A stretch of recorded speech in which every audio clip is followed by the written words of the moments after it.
"Watch out," he said. I didn't reply. I blasted my music as I drove to Jack's house, hoping it would drown out my anxiety. It didn't. I parked my car in the stone driveway and stayed inside the car, admiring the house. It was a huge house, with stone pillars on the front porch and the greenest grass I had ever seen in my life. I turned the car off and got out. I grabbed the package and walked to the front door, getting the key from where he said it would be. I opened the door and stepped in, closing it behind me. I thought about what he had said, about locking the door when I got inside. I thought that was a little overboard, but as I stared at the closed door, something made me reach out and lock it. I walked inside, my feet cushioned by the thick maroon carpet, and admired the inside of the house. All the furniture was wooden and looked incredibly expensive.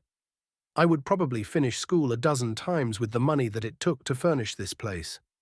I set the package down on the coffee table, and as I walked back to the door, I heard a phone ringing from somewhere inside the house. I froze.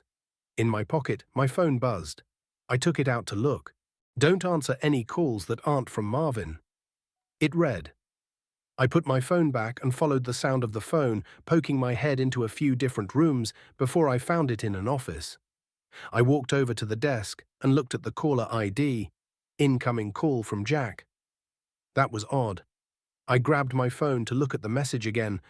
I was starting to get a little bit creeped out and decided I wouldn't answer, just to be safe, and left the house, remembering to lock the door as I left.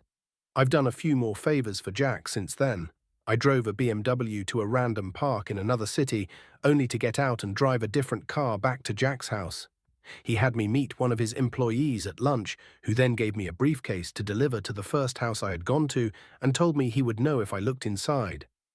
On several occasions, he asked me to drive down to that same house and stay with the guy whose name was Julio for a certain amount of time. In total, I've made around $3,500.